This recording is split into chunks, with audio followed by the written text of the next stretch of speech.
ಒಳ್ಳೆಯ ಸಂಬಂಧ ಪ್ರೀತಿ ಕೊಟ್ಟು ಉಳಿಸ್ಕೊಳ್ಳಿ, ಕೆಟ್ಟ ಸಂಬಂಧ ಮೌನವಾಗಿದ್ದು ಕಳೆದುಕೊಳ್ಳಿ. ಜೀವನದಲ್ಲಿ ಖುಷಿಯಾಗಿರ್ಬೇಕು ಅಂದ್ರೆ ಯಾರಿಂದಲೂ ಏನನ್ನೂ ಬಯಸಬಾರದು. ನೀವು ಅರ್ಥ ಮಾಡಿಕೊಳ್ಳುವ ಸಂಬಂಧಕ್ಕಿಂತ ನಿಮ್ಮನ್ನು ಅರ್ಥ ಮಾಡಿಕೊಳ್ಳುವ ಸಂಬಂಧವನ್ನ ಪ್ರೀತಿಸಿ. ಯಾಕಂದ್ರೆ ಆ ಸಂಬಂಧ ಯಾವಾಗಲೂ ನಿಮ್ಮ ಜೊತೆ ಇರ್ತದೆ. ನೆನಪುಗಳು ಇರುವವರೆಗೂ ಯಾರು ಯಾರನ್ನು ಮರೆಯಲಾರರು. ಖಾಲಿ ಪಾತ್ರೆಯನ್ನ ಹಿಡಿದವನನ್ನ ನೋಡಿ ಭಿಕ್ಷುಕನೆಂಬ ತೀರ್ಮಾನಕ್ಕೆ ಬರಬೇಡಿ. ಆಹಾರ ಹಂಚಿ ಹೊರಟ ದಾನಿಯೂ ಇರಬಹುದು. ಊಸರವಳ್ಳಿ ತಾನು ಸಂಕಷ್ಟದಲ್ಲಿ ಸಿಲುಕಿದಾಗ ಮಾತ್ರ ಬಣ್ಣ ಬದಲಾಯಿಸ್ತದೆ. ಆದರೆ ಈ ಮನುಷ್ಯರು ಅವರ ಸಂದರ್ಭಕ್ಕೆ ತಕ್ಕ ಹಾಗೆ ಬಣ್ಣ ಬದಲಾಯಿಸ್ತಾರೆ.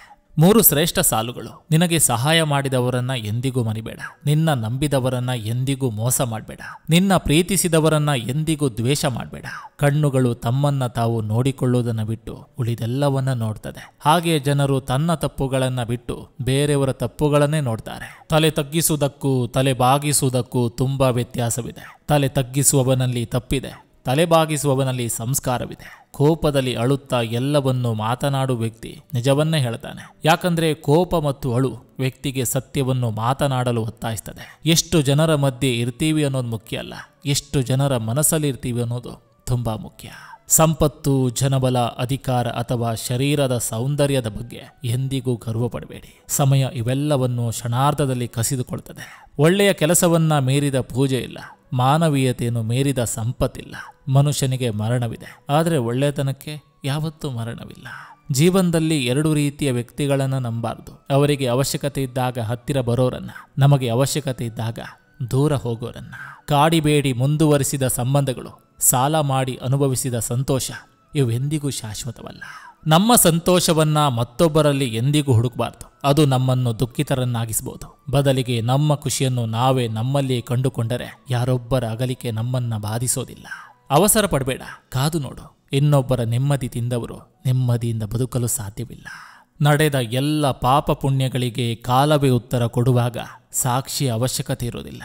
ಅನುಭವವು ವಯಸ್ಸಿನಿಂದ ಬರುವುದಿಲ್ಲ, ಪರಿಸ್ಥಿತಿಗಳನ್ನ ಎದುರಿಸುವುದರಿಂದ ಬರ್ತದೆ. ನನ್ನ ಬಗ್ಗೆ ನನ್ನ ಹಿಂದೆ ನೀನು ಕತೆ ಬರೆದ್ರೆ ನಿನ್ನ ಹಿಂದೆ ನಿನ್ ಬಗ್ಗೆ ಬೇರೊಬ್ರು ಕಾದಂಬರಿ ಬರೀತಾರೆ. ನೆನಪಿರ್ಲಿ, ಕಾಲ ಯಾರನ್ನು ಸುಮ್ಮನೆ ಬಿಡೋದಿಲ್ಲ. ಕಷ್ಟ ಬರ್ಲಿ ಸುಖ ಬರ್ಲಿ, ಮನುಷ್ಯ ಯಾವಾಗಲೂ ಒಂದೇ ತರ ಇರಬೇಕು. ಆಗ ಮಾತ್ರ ಅವನು ನಿಜವಾದ ಮನುಷ್ಯ ಆಗಿರೋಕೆ ಸಾಧ್ಯ.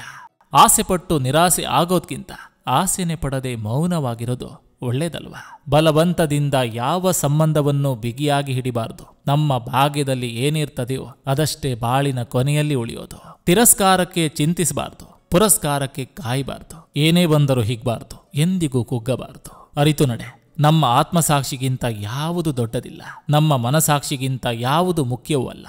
ಅಪ್ಪನ ಕಷ್ಟ ತಿಳಿದ ಮಕ್ಕಳು ಹಣವನ್ನ ಯಾವತ್ತಿಗೂ ಹಾಳು ಮಾಡೋದಿಲ್ಲ. ನಾವೆಲ್ಲ ವಿಷಯದಲ್ಲೂ ವಾದ ಮಾಡಿ ಗೆಲ್ಲೋಕ್ಕಾಗಲ್ಲ.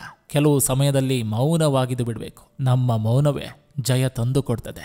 ದ್ವೇಷಿಸಿದ್ರೂ ಪರವಾಗಿಲ್ಲ, ಪ್ರೀತಿಸುವಂತೆ ನಟಿಸಬಾರ್ದು. ಸುಳ್ಳು ಹೇಳಿ ಮನಸ್ಸು ಸಮಾಧಾನ ಪಡಿಸೋ ಕಲೆ ಹಲವರಿಗೆ ಕರಗತವಾಗಿರ್ತದೆ. ಆದರೆ ತಮ್ಮನ್ನು ವಿರೋಧಿಸಿದ್ರೂ ಪರವಾಗಿಲ್ಲ, ಸತ್ಯ ಹೇಳುವ ತಾಕತ್ತು ಕೆಲವರಿಗೆ ಮಾತ್ರ ಇರ್ತದೆ. ಅದ್ಭುತವಾದ ಬದುಕು ಕಟ್ಟಿಕೊಳ್ಳಲು ಒಂದು ಕಡೆ ಕಷ್ಟಗಳಿರಬೇಕು, ಇನ್ನೊಂದು ಕಡೆ ಭಗವಂತ ತನ್ನ ಕೈಬಿಡುವುದಿಲ್ಲ ಎಂಬ ಅಚಲ ನಂಬಿಕೆ ಇರಬೇಕು. ಕಷ್ಟಗಳು ಪಾಠ ಕಲಿಸಿದ್ರೆ ನಂಬಿಕೆ ಶಕ್ತಿ ತುಂಬುತ್ತವೆ. ಕಷ್ಟಗಳೆಂಬ ಸುತ್ತಿಗೆಯಿಂದ ಬಡಿದವರ ಬದುಕು ಬಹಳ ಬಲವಾಗಿರ್ತದೆ. ಇಲ್ಲಿ ಪ್ರತಿಯೊಂದು ಸಂಬಂಧಗಳಿಗೂ ಋಣದ ಅವಧಿ ಇದೆ. ಅದನ್ನು ಅರಿಯದ ಮನುಷ್ಯ ತನ್ನದೇ ಆದ ಅವಧಿ ಹುಡುಕ್ತಾನಷ್ಟೇ. ಎಲ್ಲವೂ ಮುಗಿದಿದೆ ಎಂದು ನೀವು ಭಾವಿಸುವ ಸ್ಥಳದಲ್ಲಿ ನಿಜವಾದ ಆಟ ಪ್ರಾರಂಭವಾಗ್ತದೆ. ಇಲ್ಲಿ ನಿನ್ನೆಲ್ಲ ಪ್ರಶ್ನೆಗಳಿಗೂ ಉತ್ತರವಿದೆ, ಆದರೆ ಸೂಕ್ತ ಸಮಯದಲ್ಲಿ ಮಾತ್ರವೇ ಸೂಕ್ತ ಪ್ರಶ್ನೆಗೆ ಉತ್ತರ ಸಿಗ್ತದೆ. ಆಗ ಸಿಗುವ ಉತ್ತರಕ್ಕೆ ನೀನು ತಲೆಬಾಗ್ಲೇಬೇಕು.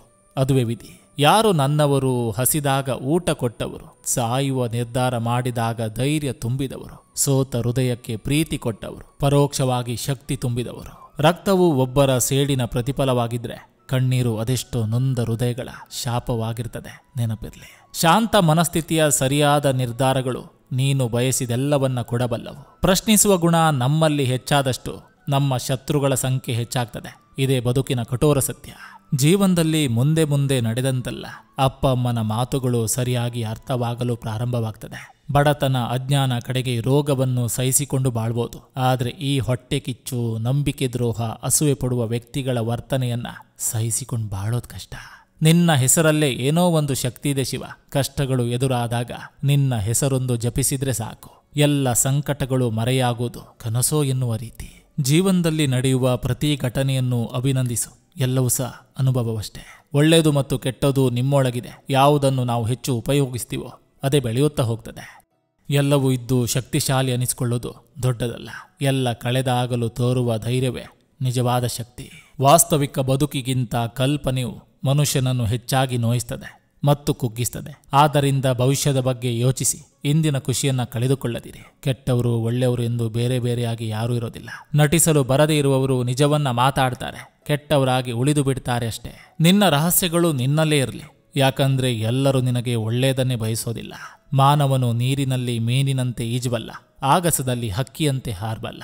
ಆದರೆ ಏನು ಮಾಡಿದ್ರೇನು, ಭೂಮಿಯಲ್ಲಿ ಮಾತ್ರ ಮನುಷ್ಯನಂತೆ ಜೀವಿಸೋದು ಅವನಿಗೆ ಕಷ್ಟ. ಒಬ್ಬರಿಗೆ ನಾವು ಮಾಡುವ ಸಹಾಯ ಇನ್ನೊಬ್ಬರು ಮೆಚ್ಚಲಿ ಎಂದು ಇರಬಾರ್ದು. ನಾವು ಮಾಡುವ ಸಹಾಯ ಸರಿ ಎಂದು ನಮ್ಮ ಆತ್ಮಸಾಕ್ಷಿ ಒಪ್ಪುವಂತಿದ್ರೆ ಸಾಕು. ಕಷ್ಟಗಳಿಗೆ ಹೆದರದಿರಿ. ಮನುಷ್ಯನನ್ನ ಸಂಪೂರ್ಣವಾಗಿ ಬದಲಿಸುವ ಸಾಮರ್ಥ್ಯ ದುಃಖಕ್ಕೆ ಇದೆ ಹೊರತು ಸಂತೋಷಕ್ಕಲ್ಲ. ಬದುಕಿನ ಕಷ್ಟದ ನಡುವೆಯೂ ಎಲ್ಲವನ್ನ ಸಹಿಸಿಕೊಂಡು ಎಲ್ಲ ಸಮಸ್ಯೆ ಎದುರು ನಿಂತು ಕುಟುಂಬವನ್ನ ಕಾಪಾಡುವವರು ತಂದೆ ಮಾತ್ರ. ಜಗತ್ತಿನಲ್ಲಿ ಮೋಸಕ್ಕೆ ಬೆಲೆ ಜಾಸ್ತಿ, ನಿಯತ್ತಾಗಿರುವವರಿಗೆ ನೋವುಗಳೇ ಜಾಸ್ತಿ. ಜನಕ್ಕೆ ಬೇಕಾಗಿದ್ದು ಸಿಕ್ಕಿದಾಗ ಬೇಡದೆ ಇರೋದನ್ನ ತಾವಾಗಿ ದೂರ ಮಾಡ್ತಾರೆ. ಈ ಪ್ರಪಂಚದಲ್ಲಿ ಪ್ರತಿಯೊಬ್ಬರಿಗೂ ತಿಳಿದಿರಬೇಕಾದ 3 ಬಹುಮುಖ್ಯ ಅಂಶಗಳೆಂದ್ರೆ, ಒಂದೊಂದು ರೂಪಾಯಿಯ ಬೆಲೆ, ತಿನ್ನುವ ಅನ್ನದ ಬೆಲೆ, ಕಣ್ಣೀರಿನ ಬೆಲೆ. ದುಡ್ಡು ಇದೆ ಅಂತ ದುಡುಕ್ಬೇಡ, ದುಡ್ಡು ಮರ್ಯಾದೆಗಿಂತ ದೊಡ್ಡದಲ್ಲ. ಸುಖವಿರ್ಲಿ, ಕಷ್ಟವಿರ್ಲಿ, ಸರಿ ಇರ್ಲಿ, ತಪ್ಪಿರಲಿ, ಎಲ್ಲ ಸಂದರ್ಭದಲ್ಲಿ ಜೊತೆ ಇರುವವರೇ ನಿಜವಾದ ಸ್ನೇಹಿತರು. ಒಂಟಿಯಾಗಿ ಬಂದ ಜೀವ ಒಂಟಿಯಾಗಿ ಹೋಗುವಾಗ ಯಾರು ಬಿಟ್ಟು ಹೋದ್ರೇನು, ಈ ಬದುಕು ಮಾತ್ರ ನಿಲ್ಲದು. ದೇವರು ಹೇಗಂದ್ರೆ, ಮನುಷ್ಯನಿಗೆ ಒಂದು ಕೊಟ್ಟು ಇನ್ನೊಂದನ್ನು ಕೊಡೋದಿಲ್ಲ, ಒಳ್ಳೆ ಮನಸ್ಸು ಕೊಟ್ಟು ಹಣೆ ಬರ ಕೆಟ್ಟದಾಗಿ ಬರೆದ ಹಾಗೆ.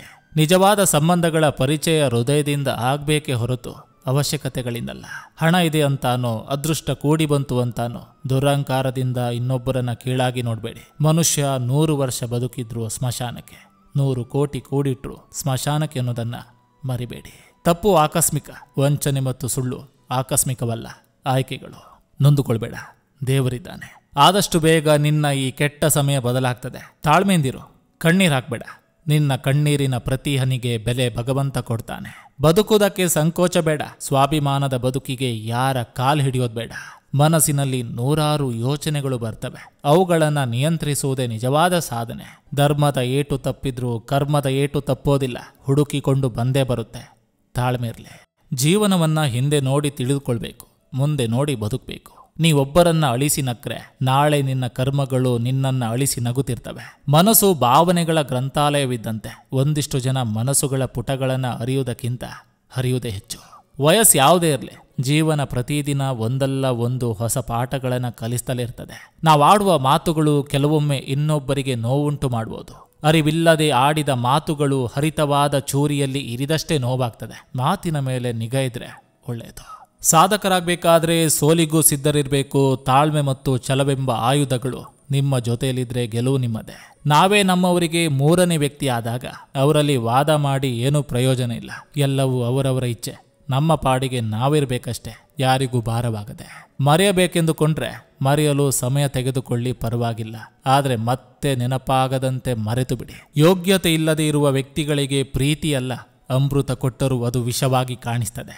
ಪ್ರತಿಯೊಂದು ಜೀವಿಗೂ ಸೃಷ್ಟಿಕರ್ತನು ಅವನು ಜೀವಿಸುವ ಮೊದಲೇ ಆಯಸ್ಸು, ಪುಣ್ಯ, ಪಾಪ ಕಾರ್ಯಗಳ ವಿದ್ಯೆ, ಸಂಪತ್ತು ಮತ್ತು ಮರಣ ಈ 5 ನಿಶ್ಚಯಿಸಿ ಭೂಮಿಗೆ ಕಳಿಸಿರ್ತಾನೆ. ಯಾರಿಂದಲೂ ಇದನ್ನು ಬದಲಾಯಿಸಲು ಸಾಧ್ಯವಿಲ್ಲ. ಆಗಬೇಕಾದದ್ದು ಆಗೇ ಆಗ್ತದೆ. ನಮ್ಮ ಪಾಲಿನ ಕರ್ತವ್ಯವನ್ನು ಶ್ರದ್ಧೆಯಿಂದ ಮಾಡುತ್ತಾ ಜೀವನ ಸಾಗಿಸಬೇಕಷ್ಟೇ. ಕನ್ನಡಿ ಸೂಕ್ಷ್ಮ ವಸ್ತು ಹೌದು, ಆದರೆ ಅದು ಇದ್ದದನ್ನು ಇದ್ದ ಹಾಗೆ ತೋರಿಸುವ ಬಲಶಾಲಿ ಗುಣವನ್ನ ಹೊಂದಿದೆ. ದೇವರಿದ್ದಾನೆ ಎಂಬ ನಂಬಿಕೆ ಬಲವಾಗಬೇಕೇ ಹೊರತು ದೇವರೇ ಎಲ್ಲವನ್ನು ಮಾಡ್ತಾನೆ ಎಂಬ ಭ್ರಮೆಯಲ್ಲಿ ಬದುಕಬಾರದು. ಯಾರು ಯಾರ ವಿರುದ್ಧ ಏನೇ ಸಂಚು, ಷಡ್ಯಂತ್ರ, ಯೋಜನೆ ರೂಪಿಸಿದ್ರು ಅಂತಿಮ ನಿರ್ಧಾರ ಭಗವಂತನದು. ನೆನಪಿರಲಿ, ಪ್ರೀತಿ ಎಂದರೆ ಬರೀ ಮಾತಿನಲ್ಲಿ ವ್ಯಕ್ತಪಡಿಸುವ ಭಾವನೆಯಲ್ಲ, ಮಾತಿಗೂ ಮೀರಿದ ಕಾಳಜಿಯ ಖಜಾನೆ. ಎಲ್ಲ ಸಮಯದಲ್ಲೂ ಪರಿಸ್ಥಿತಿಯನ್ನ ಬದಲಾಯಿಸಲು ಪ್ರಯತ್ನಿಸಬೇಕಂತಿಲ್ಲ. ಕೆಲವೊಮ್ಮೆ ಪರಿಸ್ಥಿತಿಯನ್ನ ಒಪ್ಪಿಕೊಂಡು ಮುಂದೆ ಸಾಗಬೇಕಾಗುತ್ತೆ. ಒಂದು ಕಲ್ಲನ್ನ ತೆಗೆದುಕೊಂಡು ಒಂದು ನಾಯಿಗೆ ಹೊಡೆಯಿರಿ, ಅದು ಹೆದರಿಕೊಂಡು ಓಡಿ ಹೋಗ್ತದೆ. ಅದೇ ಕಲ್ಲನ್ನು ತೆಗೆದುಕೊಂಡು ಜೇನಿನ ಗೂಡಿಗೆ ಹೊಡೆಯಿರಿ, ಆಗ ನಿಮ್ಮ ಪರಿಸ್ಥಿತಿ ಏನಾಗ್ತದೆ ನೀವೇ ನೋಡಿ. ಕಲ್ಲು ಅದೇ ಇದೆ, ಹೊಡೆದವರು ನೀವೇ ಇದ್ದೀರಾ. ವ್ಯತ್ಯಾಸ ಇಷ್ಟೇ. ನಾಯಿ ಒಂಟಿ ಆಗಿತ್ತು, ಜೇನು ಹುಳಗಳ ಸಮೂಹ ಇತ್ತು. ನಾವು ಒಂದಾಗದೆ ಹೋದ್ರೆ ದೇಶ ಬದಲಾಗಲ್ಲ, ನಮ್ಮ ಸಮಾಜ ಬದಲಾಗಲ್ಲ ಅಷ್ಟೇ, ಯಾಕೆ ಸ್ವತಃ ನಾವೇ ಬದಲಾಗಲ್ಲ? ಸಮಯ ಮತ್ತು ನಮ್ಮವರು ಏಕಾಕಾಲಕ್ಕೆ ನೋವು ಕೊಟ್ಟರೆ ಮನುಷ್ಯನ ಹೃದಯ ಕಲ್ಲಾಗಿ ಬಿಡುತ್ತೆ. ಕೆಳಗೆ ಬಿದ್ದು ಬಿಡ್ತೇನೆ ಎಂದು ಭಯಪಡಬೇಡ. ಕೆಳಗೆ ಬಿದ್ದಾಗಲೇ ಬೇರೂರಿ ಬೆಳೆಯಲು ಅವಕಾಶ ಸಿಗುವುದು. ಬಿದ್ದಾಗ ಬೆಳೆದಿದ್ದರೆ ಕಸವಾಗಿ ಗೊಬ್ಬರದ ರೂಪದಲ್ಲಿ ಇನ್ನೊಬ್ಬರು ಬಳಸಿಕೊಳ್ತಾರೆ. ನಂಬಿ ಸತ್ತವರಿಗಿಂತ ನಂಬಿಸಿ ಕೊಂದವರೇ ಹೆಚ್ಚು. ಏನಂತೀರಾ? ಬೇರೆಯವರ ಅಂಗಿ ಹಿಡ್ಕೊಂಡು ತಿರುಗಾಡುವುದಕ್ಕಿಂತ ಮೈ ಮುರಿದು ದುಡಿಯೋದ್ ಕಲೆ. ನಿನಗಾಗಿ ಬೇರೆಯವರು ನಿನ್ನ ಬಾಗಿಲಿಗೆ ಬಂದು ನಿನಗಾಗಿ ಕಾಯ್ತಾರೆ. ಯಾವುದನ್ನಾದ್ರೂ ಪರೀಕ್ಷೆ ಮಾಡ್ಬೋದು, ಆದರೆ ಒಂದು ವ್ಯಕ್ತಿಯ ಸಹನೆಯನ್ನ ಮಾತ್ರ ಪರೀಕ್ಷೆ ಮಾಡಬಾರ್ದು. ಯಾಕಂದ್ರೆ ಅದು ಬೆಲೆ ಬಾಳುವ ಸಂಬಂಧವನ್ನ ದೂರ ಮಾಡ್ತದೆ. 1000 ಜನ್ಮ ಬಂದರೂ ಸಾಸಿವೆ ಕಾಳಿನಷ್ಟು ಋಣ ತೀರಿಸಲಾಗದ ಬಂಧವೆಂದ್ರೆ ಅದು ಅಪ್ಪ ಅಮ್ಮನ ಬಂಧ. ಪ್ರೀತಿ ಅಂದ್ರೆ ಜೊತೆಯಲ್ಲಿದ್ದಾಗ ಅಷ್ಟೇ ಪ್ರಾಮಾಣಿಕರಾಗಿರೋದಲ್ಲ, ಜೊತೆಯಲ್ಲಿ ಇಲ್ಲದಿದ್ದರೂ ಪ್ರಾಮಾಣಿಕತನದಿಂದ ಇರುವುದೇ ನಿಜವಾದ ಪ್ರೀತಿ. ನೀನು ಬೇಕು ಅನ್ನೋರ್ಗಿಂತ ನೀವೇ ಬೇಕು ಅನ್ನೋರನ್ನ ನಂಬಿ. ಎಷ್ಟೇ ಹಣ ಸಂಪಾದಿಸಿದ್ರೂ ನಿಮಗಾಗಿ ಕನಿಷ್ಠ ಒಬ್ಬ ವ್ಯಕ್ತಿಯನ್ನ ಸಂಪಾದಿಸಿ. ಯಾಕಂದ್ರೆ ಹಣವು ನಿಮ್ಮೊಂದಿಗೆ ಮಾತನಾಡೋದಿಲ್ಲ, ನೀವು ಹಣದೊಂದಿಗೆ ಮಾತನಾಡಲು ಸಾಧ್ಯವಿಲ್ಲ. ಬದುಕಿನ 7 ಬೀಳುಗಳಲ್ಲಿ ನಿನಗಿಂತ ಉತ್ತಮವಾದ ಜೊತೆಗಾರ ಮತ್ತೊಬ್ಬನಿಲ್ಲ. ಯಶಸ್ಸು ಯಾವತ್ತೂ ಕುಳಿತಲ್ಲಿಗೆ ಬಂದು ಬೆನ್ನು ತಟ್ಟೋದಿಲ್ಲ, ನಾವೇ ಬೆನ್ನಟ್ಟಿ ಹೋಗಿ ಅಪ್ಪಿಕೊಳ್ಬೇಕು. ಭಾರವಿಲ್ಲದ ನೋಟಿಗಿರೋ ಬೆಲೆ ಭಾವನೆಗಳಿರುವ ಮನುಷ್ಯನಿಗಿಲ್ಲ. ಪ್ರತಿ ಕ್ಷಣ ಬದಲಾಗೋ ಈ ಭೂಮಿಯಲ್ಲಿ ಎಂದಿಗೂ ಬದಲಾಗದೆ ಉಳಿಯುವುದು ಅದು ತಾಯಿಯ ಪ್ರೀತಿ ಮಾತ್ರ. ಅವರಿಗೆ ಬೇಕಿರುವ ವ್ಯಕ್ತಿ ನಾವಲ್ಲದಿರುವಾಗ ಪ್ರಯತ್ನಗಳಿಗೆ ಬೆಲೆ ಇಲ್ಲ. ಪದೇ ಪದೇ ಹೇಳುವುದಕ್ಕಿಂತ ಮೌನವಾಗಿ ಸುಮ್ಮನೆ ಉಳಿಯುವುದು ತುಂಬಾ ಒಳ್ಳೆಯದು. ದುಡ್ಡನ್ನು ಇವತ್ತಲ್ಲ ನಾಳೆ ಸಂಪಾದಿಸಬಹುದು, ಆದರೆ ಯಾವಾಗಲೂ ನಿಮ್ಮ ಜೊತೆಗೆ ನಿಲ್ಲೋ ಒಬ್ಬ ವ್ಯಕ್ತಿನ ಕಳೆದುಕೊಂಡ್ರೆ ಸಂಪಾದಿಸಲು ಸಾಧ್ಯವಿಲ್ಲ. ಜೀವನದಲ್ಲಿ ಇವುಗಳನ್ನು ಕಲಿಬೇಕು. ಯಾರನ್ನು ನಂಬಿ ಕೂತ್ಕೋಬಾರ್ದು, ಸಿಗದೆ ಇರೋದನ್ನ ಆಸೆ ಪಡಬಾರ್ದು, ಬೆಲೆ ಕೊಡದವರ ಹತ್ರ ಚಪ್ಪಲಿ ಸಮೇತ ಬಿಡಬಾರ್ದು. ಓ ಮನಸ್ಸೆ, ನಾವು ಯಾರ ಬದುಕಿಗೂ ಅನಿವಾರ್ಯವಲ್ಲ ಎಂಬುದು ಅರಿವಾದಾಗಲೇ ನಮಗೂ ಒಂದು ಬದುಕಿದೆ ಎಂಬುದು ಅರಿವಾಗುವುದು. ಬೇರೊಬ್ಬರ ನಗುವಿಗಾಗಿ ಬದುಕುವುದನ್ನು ನಿಲ್ಲಿಸು. ಇಲ್ಲಿ ನೀನತ್ತರು ನಗುವರು, ಸತ್ತರು ನಗುವರು. ಮನುಷ್ಯ ಕೆಟ್ಟ ಕೆಲಸ ಮಾಡುವಾಗ ಹಿಂದೆ ಮುಂದೆ ಅಕ್ಕಪಕ್ಕ 4 ದಿಕ್ಕುಗಳಲ್ಲಿ ನೋಡ್ತಾನೆ, ಆದರೆ ಮೇಲೆ ಮಾತ್ರ ನೋಡಲು ಮರೆತು ಬಿಡ್ತಾನೆ. ಮೇಲೆ ಕಾಣದ ಶಕ್ತಿಯೊಂದು ತನ್ನನ್ನೇ ದಿಟ್ಟಿಸಿ ನೋಡುತ್ತಿರುವುದನ್ನು ಮರೆತು ಬಿಡ್ತಾನೆ. ಯಾರು ಯಾರನ್ನು ಉದ್ಧಾರ ಮಾಡೋಕ್ಕಾಗಲ್ಲ, ಯಾರ್ಯಾರನ್ನು ಹಾಳು ಮಾಡೋಕ್ಕೂ ಆಗಲ್ಲ. ಅವರವರ ಯೋಚನೆ ಅವರ ಉದ್ಧಾರಕ್ಕೆ ಹಾಗೂ ಅವರು ಹಾಳಾಗೋದಕ್ಕೆ ಮೂಲ ಕಾರಣವಾಗ್ತದೆ. ಮನಸ್ಸಿನಿಂದ ಒಳ್ಳೆಯವರಾಗಿರೋಣ ಸಾಕು. ನಾವು ಯಾರಿಗೆ ಹೇಗೆ ಕಾಣಿಸಿದ್ರೂ ಪರವಾಗಿಲ್ಲ. ನಂಬಿದವರೆಲ್ಲ ನಮ್ಮವರಾಗಲ್ಲ, ನಮ್ಮವರನ್ನೆಲ್ಲ ನಂಬೋದಕ್ಕೂ ಆಗಲ್ಲ. ಭಾವನೆನೇ ಅರ್ಥ ಮಾಡಿಕೊಳ್ಳದಿರೋ 1000 ಜನ ಸ್ನೇಹಿತರ ಜೊತೆ ಇರೋದಕ್ಕಿಂತ ನಮ್ಮನ್ನು ಅರ್ಥ ಮಾಡಿಕೊಳ್ಳೋ ಒಬ್ಬರು ಸ್ನೇಹಿತ ಅಥವಾ ಸ್ನೇಹಿತೆ ಜೊತೆ ಇದ್ದರೆ ಸಾಕು. ಸೋತ ಜಾಗದಲ್ಲೇ ಗೆಲ್ಲಬೇಕು. ಅನುಮಾನಿಸಿದವರ ಮುಂದೆ ತಲೆ ಎತ್ತಿ ಬದುಕುವಂತಾಗಬೇಕು. ಪ್ರತಿಯೊಬ್ಬರಿಗೂ ಒಂದು ಕಾಲ ಬಂದೇ ಬರುತ್ತೆ. ಹಾರುವುದನ್ನು ಕಲಿತ ತಕ್ಷಣ ಪಕ್ಷಿ ಕೆಳಗೆ ಇಳಿಯುವುದನ್ನು ಮರೆಯೋದಿಲ್ಲ. ಆದರೆ ಮನುಷ್ಯ ಮಾತ್ರ ಅವನು ಇರುವ ಪರಿಸ್ಥಿತಿಗಿಂತ ಸ್ವಲ್ಪ ಮೇಲೆ ಹೋದ್ರೆ ಸಾಕು, ಅವನ ಕೆಳಗೆ ಇರುವವರು ಅವನಿಗೆ ಕಾಣಿಸೋದೇ ಇಲ್ಲ. ನಮ್ಮವರು ತಮ್ಮವರು ಎನ್ನುವುದೇ ಸುಳ್ಳು. ಎಲ್ಲ ಅನುಕೂಲ ಅನಾನುಕೂಲಗಳ ಮೇಲೆ ನಿಂತಿರುವುದು. ಕಷ್ಟಗಳನ್ನು ಭೇಟಿಯಾದಾಗ ತಾಳ್ಮೆಗೆ ದಾರಿ ಸಿಗ್ತದೆ. ಅವಮಾನವನ್ನು ಭೇಟಿಯಾದಾಗ ನಿರ್ಣಯಗಳಿಗೆ ದಾರಿ ಸಿಗ್ತದೆ. ಹಸಿವನ್ನು ಭೇಟಿಯಾದಾಗ ಅನ್ನದ ಬೆಲೆ ಗೊತ್ತಾಗ್ತದೆ. ಸೋಲನ್ನು ಭೇಟಿಯಾದಾಗ ಗೆಲುವಿನ ದಾರಿ ಸಿಗ್ತದೆ. ಯಾರ ಜೀವನವನ್ನು ಯಾರು ಇಲ್ಲಿ ಊಹಿಸಲಾರರು. ಅವರ ಹಣೆ ಬರದಲ್ಲಿ ಇದ್ದಂಗಾಗುತ್ತೆ. ಒಳ್ಳೆಯದು ಉಳಿಬೇಕಾದ್ರೆ ಕೆಟ್ಟವರೊಂದಿಗೆ ಹೋರಾಡಲೇಬೇಕು. ಕೆಲವರು ಎಷ್ಟೇ ಒಳ್ಳೆಯವರ ರೀತಿ ನಾಟಕ ಮಾಡಿದ್ರು, ವಿಧಿ ಆಟದ ಮುಂದೆ ಬಯಲಾಗಿ ಆಗುತ್ತೆ. ನಾಟಕ ಆಡೋರ ಜಾತಕ. ಏನೂ ಇಲ್ಲದಿದ್ದಾಗ ಗಳಿಸಿಕೊಂಡು ಹೋಗಬೇಕು, ಎಲ್ಲವೂ ಇದ್ದಾಗ ಉಳಿಸಿಕೊಂಡು ಹೋಗಬೇಕು. ಎಲ್ಲಿಯವರೆಗೆ ನೀನು ಅವರ ಇಚ್ಛೆಯಂತೆ ವರ್ತಿಸ್ತೀಯೋ ಅಲ್ಲಿಯವರೆಗೆ ಮಾತ್ರ ನೀನು ಒಳ್ಳೆಯವನು. ವೈಫಲ್ಯವನ್ನು ನೀವು ಆವರಿಸಿಕೊಳ್ಳಲು ಬಿಟ್ರೆ ನೀವು ನಿಮ್ಮ ಗುರಿಗಳನ್ನು ಎಂದಿಗೂ ಸಾಧಿಸಲಾಗುವುದಿಲ್ಲ. ಹಾಕೋ ಬಟ್ಟೆಗಿಂತ ಆಡುವ ಮಾತುಗಳು, ಬಳಸುವ ಶಬ್ದಗಳು ಬ್ರಾಂಡೆಡ್ ಆಗಿರಲಿ. ಅವಕಾಶ ಸಿಕ್ಕಿದೆ ಅಂತ ಅವಮಾನ ಮಾಡಬೇಡಿ. ಸಮಯ ಎಲ್ಲರಿಗೂ ಅವಕಾಶ ಮಾಡಿಕೊಡ್ತದೆ, ಅದು ನೆನಪಿರಲಿ. ದುಡುಕೋದು ಬೇಡ. ಸಮಯ ಯಾವಾಗಲೂ ಒಂದೇ ರೀತಿ ಇರೋದಿಲ್ಲ. ಮೆರೆದವರೆಲ್ಲ ಮಣ್ಣಾಗಲೇಬೇಕು. ತಾಳ್ಮೆಂದಿರೋ. ಬೇರೊಬ್ಬರ ಬದುಕಿನಲ್ಲಿ ನಾವು ಆಯ್ಕೆಯೇ ಹೊರತು ಶಾಶ್ವತವಲ್ಲ. ಅಜ್ಞಾನಿ ವ್ಯಕ್ತಿ ತನ್ನ ತಪ್ಪುಗಳನ್ನು ಮುಚ್ಚಿಟ್ಟು ಶ್ರೇಷ್ಠನಾಗಲು ಬಯಸ್ತಾನೆ. ಜ್ಞಾನಿ ವ್ಯಕ್ತಿ ತನ್ನ ತಪ್ಪುಗಳನ್ನು ತಿದ್ದಿಕೊಂಡು ಶ್ರೇಷ್ಠನಾಗಲು ಬಯಸ್ತಾನೆ. ಹಣೆಯ ಬರಹ ಬರೆದ ದೇವರಿಗೆ ಕೇಳುವುದೊಂದಿದೆ, ನೆಮ್ಮದಿಯ ಜೀವನ ಯಾವ ಪುಟದಲ್ಲಿದೆ ಎಂದು. ಮಂದಹಾಸಕ್ಕಿಂತ ಅದ್ಭುತ ಆಭರಣ ಜಗತ್ತಿನಲ್ಲಿ ಯಾವುದೂ ಇಲ್ಲ. ಮುಖದ ಮೇಲೆ ತಿಳಿನಗುವಿದ್ರೆ ಜಗತ್ತೇ ನಿಮ್ಮನ್ನ ಪ್ರೀತಿಸ್ತದೆ. ದೀಪ ಹಚ್ಚೋ ಕೆಲಸ ಮಾಡಿ, ಬೆಂಕಿ ಹಚ್ಚೋ ಕೆಲಸ ಮಾಡಬೇಡಿ. ಇರೋದು 3 ದಿನ. ಯಾಕೆ ಬೇಕು ಇಂತಹ ಜೀವನ ಅಲ್ವಾ? ಜೀವನದಲ್ಲಿ ಅತಿಯಾಗಿ ಯೋಚಿಸೋದನ್ನ ಬಿಟ್ಟು ಬಿಡಬೇಕು. ಅದೇನ್ ಬರುತ್ತೋ ಬರಲಿ ಎಂದು ಎಲ್ಲವನ್ನು ಎದುರಿಸಿ ಬದುಕಬೇಕು. ಅದೇ ನಿಜವಾದ ಜೀವನ. ಯೋಚಿಸಿದಷ್ಟು ಯೋಚನೆಗಳು ಹೆಚ್ಚಾಗ್ತವೆ, ಮರೆತಷ್ಟು ಮನಸ್ಸು ಹಗುರಾಗ್ತದೆ. ಬದುಕಬೇಕು ಜಗದೊಳಗೆ, ಬೇಸರವಿದ್ದರೂ ಮನದೊಳಗೆ. ಮನುಷ್ಯ ತಪ್ಪು ಮಾಡಿದಾಗ ಆ ತಪ್ಪನ್ನು ತಿದ್ದಲು ಪ್ರಯತ್ನಿಸಬೇಕೇ ಹೊರತು ಆ ಮನುಷ್ಯನೇ ಸರಿಯಿಲ್ಲ ಅನ್ನೋ ತಪ್ಪು. ಆಕಾರವಿಲ್ಲದ ಕಲ್ಲನ್ನು ಬೇಕಾದರೂ ಸುಂದರ ಶಿಲ್ಪವನ್ನಾಗಿ ಮಾಡಬಹುದು, ಆದರೆ ಅಹಂಕಾರ ಇರುವ ಮನುಷ್ಯರನ್ನ ಬದಲಾಯಿಸಲು ಸಾಧ್ಯವಿಲ್ಲ. ದ್ರೋಹ ಎಂದಿಗೂ ಮರಣ ಹೊಂದೋದಿಲ್ಲ. ಇಂದು ನೀನು ಒಬ್ಬರಿಗೆ ದ್ರೋಹ ಮಾಡಿದ್ರೆ ನಾಳೆ ಇನ್ನೊಬ್ಬರಿಂದ ನಿನಗೆ ಮರಳಿ ದ್ರೋಹ ಸಿಗ್ತದೆ. ಇದು 100% ಸತ್ಯ. ಒಳ್ಳೆತನ ಹೆಚ್ಚಾದ್ರೆ ನಮ್ಮವರೇ ನಮಗೆ ಶತ್ರುಗಳಾಗ್ತಾರೆ. ಮುಂದೆ ಮೆಚ್ಚಿ ಮಾತಾಡಿ ಹಿಂದೆ ಚುಚ್ಚಿ ಮಾತಾಡೋರಿಗೆ ಕಾಲವೇ ಬೆಚ್ಚಿ ಬೀಳುವಂತ ಉತ್ತರ ಕೊಡುತ್ತೆ. ಜೀವನದಲ್ಲಿ ಮೊದಲು ಕೆಟ್ಟ ವ್ಯಕ್ತಿಗಳನ್ನು ನಂಬಿ ಮೋಸ ಹೋಗ್ತೇವೆ, ನಂತರ ಒಳ್ಳೆಯ ವ್ಯಕ್ತಿ ಸಿಕ್ಕಿದಾಗ ನಂಬುವುದನ್ನೇ ಬಿಟ್ಟು ಬಿಡ್ತೇವೆ. ಬರೆದಿಟ್ಟಂತೆ ಜೀವನ ನಡೆಸಲು ಸಾಧ್ಯವಿಲ್ಲ, ಆದರೆ ಬರೆದಿಡುವಂತೆ ಬದುಕಲು ಸಾಧ್ಯವಿದೆ. ಯಾರಿಗೆ ಎಷ್ಟೇ ಒಳ್ಳೇದ್ ಮಾಡಿದ್ರು ಕೊನೆಗೆ ಅವರ ನಿಜವಾದ ಬಣ್ಣ ತೋರಿಸಿ ಬಿಡ್ತಾರೆ. ಸಂಪತ್ತಿನ ಮೊತ್ತ ಎಷ್ಟೇ ಇರಲಿ, ನೀವು ಸಂತೋಷವಾಗಿದ್ರೆ ಅದಕ್ಕೊಂದು ಅರ್ಥ, ಇಲ್ಲದಿದ್ದರೆ ಎಲ್ಲವೂ ವ್ಯರ್ಥ. ಅತಿ ಪ್ರೀತಿ, ಅತಿ ಸಲುಗೆ, ಅತಿ ನಂಬಿಕೆ ಯಾರೊಂದಿಗೂ ಬೇಡ. ಅತಿ ಆದ್ರೆ ಅಮೃತ ಸಹ ವಿಷವಾಗ್ತದೆ. ಯಾರಿಗೆ ಎಷ್ಟು ಅವಶ್ಯಕತೆಯೋ ಅಷ್ಟಕ್ಕೆ ಮಾತ್ರ ಲಭ್ಯವಾಗಿ ಅವಶ್ಯಕತೆಗಿಂತ ಹೆಚ್ಚು ಲಭ್ಯವಾದ್ರೆ ನಿಮ್ಮ ಮೌಲ್ಯಕ್ಕೆ ಠೇವಣಿಯೇ ಇಲ್ಲದಂತಾಗಿ ಬಿಡ್ತದೆ. ಮೂರ್ಖ ಜನಗಳ ಜೊತೆಗೆ ವಾದ ಮಾಡಬೇಡ, ಯಾಕಂದ್ರೆ ಜಾಣರು ಎಂದಿಗೂ ಕೆಸರಲ್ಲಿ ಕಲ್ಲು ಎಸೆಯುವ ಪ್ರಯತ್ನ ಮಾಡೋದಿಲ್ಲ. ಅನುಭವವು ವಯಸ್ಸಿನಿಂದ ಬರೋದಿಲ್ಲ, ಪರಿಸ್ಥಿತಿಗಳನ್ನ ಎದುರಿಸುವುದರಿಂದ ಬರ್ತದೆ. ಸಂಪತ್ತಿನ ಸಾರ ಒಪ್ಪತ್ತಿಗಾದ್ರೆ ಸಂಸ್ಕಾರದ ಸಾರ ಸಾಯುವವರೆಗೆ. ಸಂಪತ್ತು ಸಂಸ್ಕಾರ ಕಲಿಸೋದಿಲ್ಲ, ಸಂಸ್ಕಾರವೆಂದಿಗೂ ಸಂಪತ್ತಿಗೆ ಮಾರು ಹೋಗುವುದಿಲ್ಲ.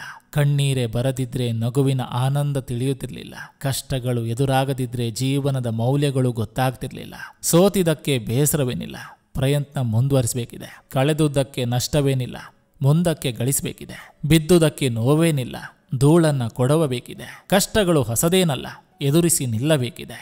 ಬದುಕೆಂಬುದು ನಿಂತ ನೀರಲ್ಲ, ಸದಾ ಹರಿಯಬೇಕಿದೆ. ಎಲ್ರಿಗೂ ನಮಸ್ಕಾರ, ನಾನು ನಿಮ್ಮ AK ಶೆಟ್ಟಿನಡೂರು. ನೀವಿನ್ನು ನನ್ನ ಚಾನಲ್ಗೆ ಮೊದಲ ಭೇಟಿ ಕೊಟ್ಟಿದ್ರೆ ದಯವಿಟ್ಟು ಸಬ್ಸ್ಕ್ರೈಬ್ ಮಾಡಿ, ಪಕ್ಕದಲ್ಲಿರುವಂಥ ಬೆಲ್ ಬಟನ್ ಅನ್ನು ಕ್ಲಿಕ್ ಮಾಡಿ. ಈ ಸಂಚಿಕೆ ನಿಮ್ಗೆ ಇಷ್ಟವಾಗಿದ್ರೆ ದಯವಿಟ್ಟು ಒಂದು ಲೈಕ್ ಮಾಡಿ, ಜೊತೆಗೊಂದು ಕಮೆಂಟ್ ಮಾಡಿ ಅಂತ ಹೇಳ್ತಾ ಮತ್ತೆ ಮುಂದಿನ ಸಂಚಿಕೆಯೊಂದಿಗೆ ಅತಿ ಶೀಘ್ರದಲ್ಲಿ ನಿಮ್ಮನ್ನ ಭೇಟಿ ಆಗ್ತೇನೆ. ಎಲ್ರಿಗೂ ಒಳ್ಳೆಯದಾಗಲಿ.